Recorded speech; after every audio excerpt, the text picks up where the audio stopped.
What's going on, everybody? Thank you for tuning in to Game Informer.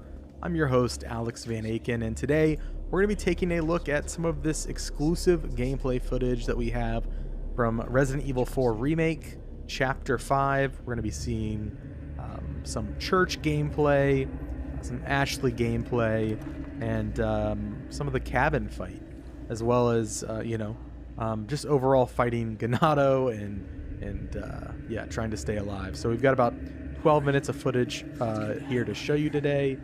And I'm joined by Marcus Stewart. How are you, Marcus? I'm feeling great. I'm happy to be seeing this section again because, as I mentioned in the cover story I wrote, I've had a lot of fun playing it. Absolutely. So yeah, we are. This footage starts out, and we are, simply escaping from the church. This is how many hours into the game would you say this is, Marcus? Yeah, it's hard to say because we don't know how long the other chapters are. It's got to be at least probably like 3-ish hours, I would guess. Yeah. This is not our gameplay, by the way. If people are wondering, this is a B-roll that Capcom provided, so this is someone on the team playing, not us. Yes, we did play through this section, everything that you see today. An important disclaimer, Capcom did help out with accommodations for travel. That means like flights, hotel, in association with this cover trip. We didn't have any of those conversations. Like, that's our bosses that handle all of that. We kind of just show up and do our job, but it is an important disclaimer. That being said, we are not influenced by that. Roost, I've secured Baby Eagle. Copy that. Is she okay? Affirmative. Well done, Condor 1. I'll dispatch a chopper ASAP. I'm sending you the coordinates for the extraction point. Make your way there, and don't let anything happen to Baby Eagle. Copy that. Hurry. The weather is getting worse. Roost out. So you see the Hunnigan conversations are in game now, which is nice. You can kind of move around while it's happening. Yeah, nice shot of the map there. Going to the helicopter extraction point where nothing will go wrong, I'm sure. In the beginning you saw Leon and Ashley sort of just talking about like, hey, we need to get out of here. Fun fact, without spoiling, there's a little extra area in that upper deck that you can find if you don't want to just beeline it straight for that ladder. So keep an eye out up there. I found it on my playthrough. We are making our way through here. Leon being a gentleman, moving that out the way because he's all big and strong. Spread out. Okay.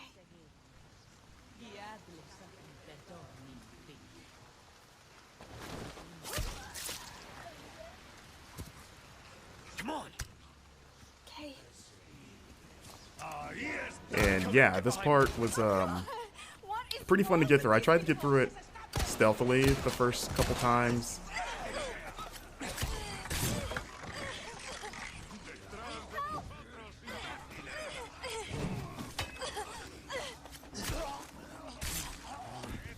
You okay? Yeah. Spread out.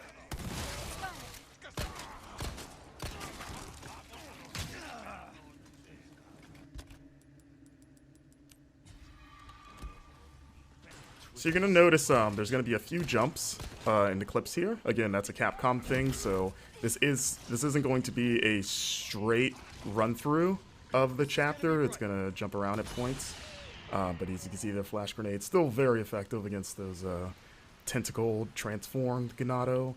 As we enter the cemetery, you get a little bit of a taste of one of the side quests, which is sort of a spin on the cemetery puzzle. As you can see, you can still shoot birds' nests to get those precious eggs, or I guess a chicken egg that's in a bird nest in the tree. Don't ask me how that works.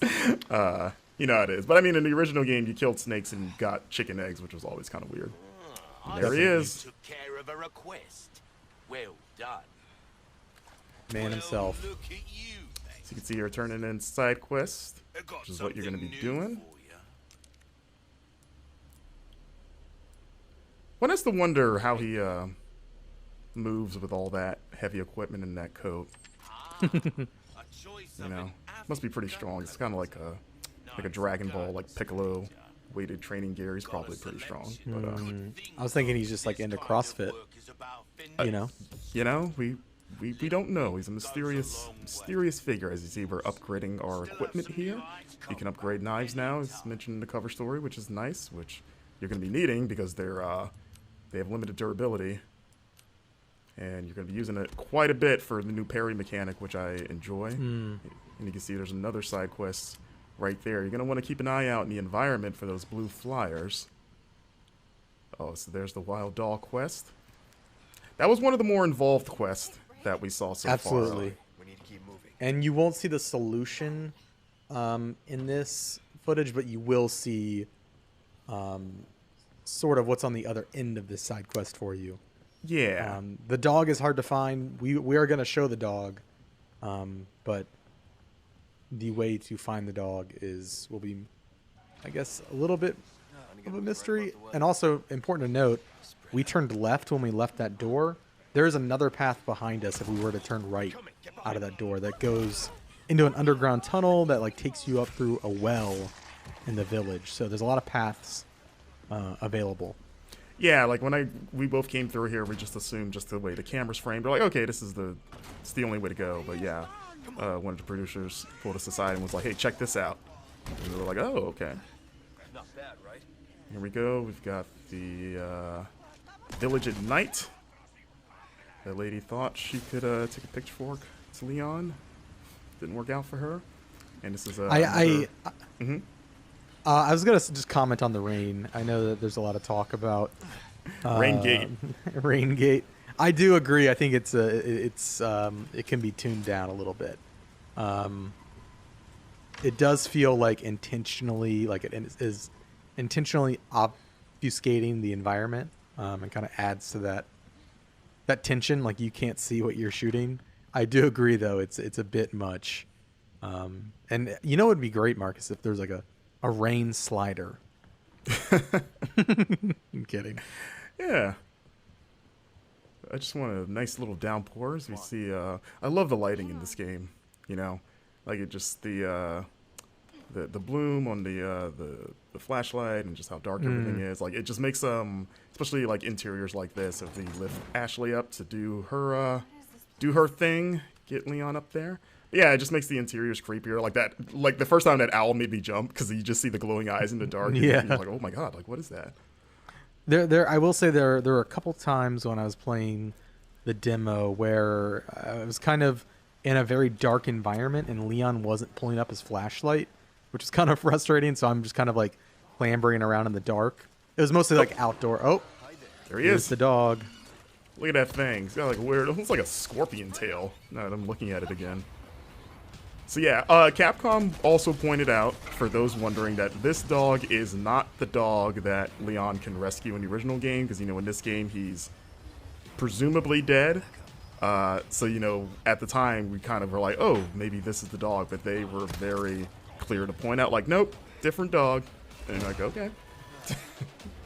But yeah, that dog also fight is wouldn't- pretty hard. They also wouldn't definitively answer if it was the same dog in this game as in the old game. In terms of the one that's dead at the beginning of the game, they're like, maybe it's not the same dog, and it's like, okay.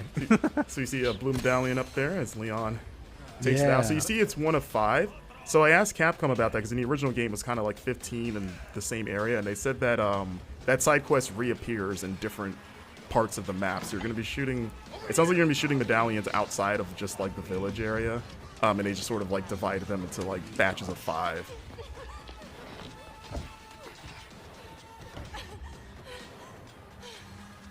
You.